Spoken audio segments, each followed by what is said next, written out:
the manatee, I created this manatee named Booger, who's incredibly stupid, because they are. Right. No offense to manatee lovers, which I don't think there's probably a lot of here in Arizona. But, you know, I made it into a kind of a dumb, you know, it figures into the plot, but by, like, chapter 6, it's Lassie, you know? I mean, it's saving drowning kittens, it's pulling people ashore. Like, it turned into a monster, didn't it? Manatees don't do that, you right. know? But there's, like, all these, so anyway, so this huge, roiling, confused mass of a plot gets to Elmore Leonard, and what does he do? First of all, he doesn't read it. He has his research assistant, a guy named Greg, very smart guy, read the whole thing. Guy does all of Elmore Leonard's research and summarizes the plot. He looks at it, realizes right away there's no way he's going to solve it. So he writes a set-piece chapter using a character I had created back in the first chapter and it sort of dropped out of sight for a while. Set-piece chapter for him, which doesn't in any way address any of the complicated questions in the plot. And he leaves 2 bodies on the ground, and he says to Carl, I left you 2 bodies, they can be whoever you want. So he did that much, but then he turned the whole mass over to Carl. So poor Carl had, and this is why Carl's a great writer, had to take all of this, right, tie it all up, explain all the inconsistencies, explain why the manatees suddenly became brilliant, and resolve it. And he did. I mean, then Carl and Elmore Leonard and I went to New York when Putnam's published for the single funniest book tour I've ever been on in my life, because there were 3 of us. That made it fun. We all get along really well. That made it fun. None of us took this book very seriously. Clearly not. And 2 of us, Dutch and I, had not really read it all the way through at that point. Only Carl had, because he had to. Because he had to. So by like the 5th interview, like I remember we were on the Charlie Rose show or something, and like every question that he'd ask, we'd all just, like 3 grown men just collapse in giggles. That was a wonderful book tour. But anyway, was I answering a question, or I'm just blithering here at this point? No, well, my real question was, how did you I was going to say the ground rules. A whole novel, right, but you were talking about the ground rules. The ground rules, if you're ever going to write a serial novel, ground rule says you should not introduce new characters, you should not be able to, radically, the plot you have to respect the plot that's been built, I think. There's something you would do with your own book, and to make this really work, you ought to do that with somebody else's book. Not that it comes up that often. But well, no, but for you it's actually going to come up again because here I have a cheat sheet. A Putt at the End of the World, published by Warner for Father's Day 2000. Is this a golf book? Yes, it is. Les Standiford called me up and said he was doing a golf book, and he wanted to know if I would write a chapter. And I said, I hate golf and I don't know anything about it. I mean, I don't really hate it, I just don't get it. And stand Living there. In Florida? Yeah.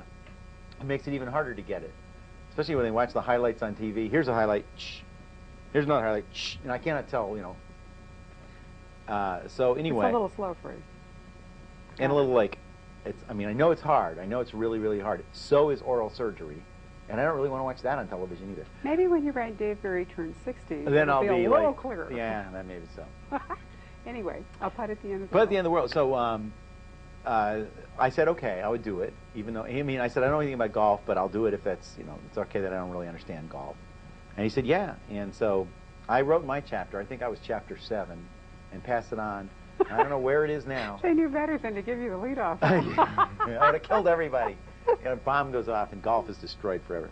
But it did have every major world figure, plus Bruce Springsteen, all meeting at this this castle in Scotland for some giant golf tournament, and this plot, whoa, is complicated. At least as far as I saw, and I thought I came up with a really good way to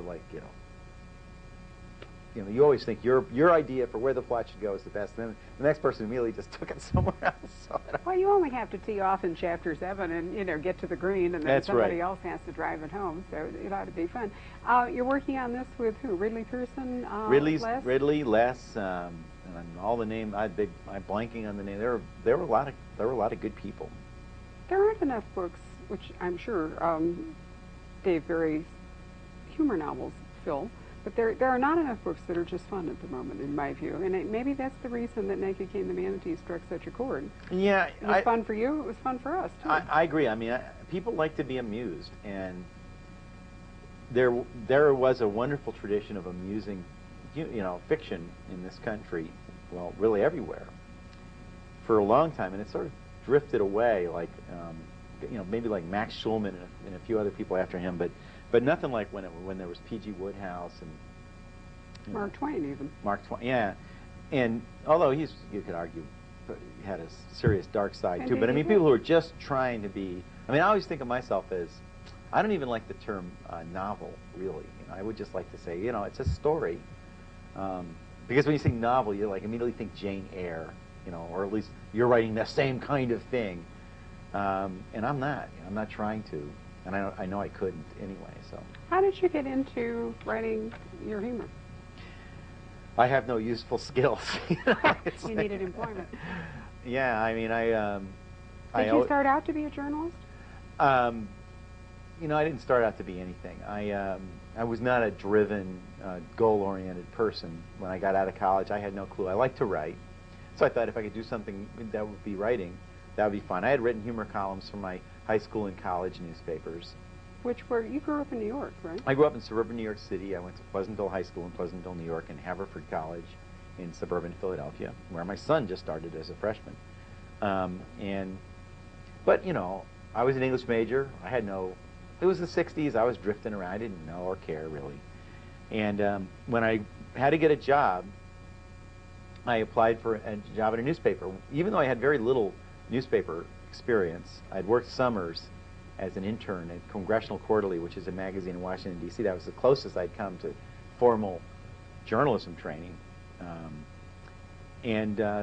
Back then, you could get a job. I got hired by a little newspaper in suburban Philadelphia to be a general assignment reporter. So first day I was taking obituaries, being sent to meetings, fires, police, all that stuff that you do at in a little newspaper. The sort of groundwork of any journalist's career, really. Right, and it was the best thing in the world. I mean, I get letters a lot from people who want to be humor columnists, but they all say they don't want to be reporters. They want to be humor columnists, and I always say it's really good practice, and I mean it's good training to be a reporter first. You'll be a better columnist if you know what it is you're making fun of, the business. And you'll also, there's simple things like accuracy. Even if you're writing inaccurate statements, which I do all the time, you have to know they're inaccurate, and you have to, know how to. You have to know what the truth is to write lies. So. You also have to hit deadlines. I think one of the hardest things for people who don't write is to think somehow, it's you wait for the muse, you wait for your inspiration or whatever it is, and the real truth is, in the real world, you grind it out, right? Whether inspiration's on your shoulder or not. I've said this a million times to people who would like to write, and I said, and what exactly is stopping you? You're absolutely right. If you sit around and wait until you feel like writing, you will never ever be a writer. The people I know who are writers write all the time, write compulsively, force themselves to write even when they don't feel like it, and that's how they write. And I've always felt that skill and intuition about words are way less important than discipline in writing. I know people who are not great writers, are not even close, who are successful and give their readers something good, something they want, because they work so hard at it and they're willing to do it. And they get some help too from editors and other people. I've seen a lot of manuscripts from very well-known authors in their raw form. They're not so great sometimes. No, you can see where they really need polishing by the editorial staff in order to come out with a product that everybody would be really happy with. I would think writing nonfiction would be really good training too, rather than just trying to plunge into fiction where you're always worried about, can I find a story? Nonfiction, the story suggests itself right there, and you don't have to worry about plot. You can concentrate on all this other good stuff. Absolutely, and as you say, journalism is good training just because of the deadlines, because you just crank it out. You have to do it. There's never going to be an excuse to not do it. You can never say, I don't feel like writing. I don't have a good story yet. The paper will come out, and you have to have something in it. That's why I think newspaper writers who write books tend to write a lot more. Sure. They're just used to it, And I think sometimes novelists with a capital N have a tendency to write a book and then, take some time.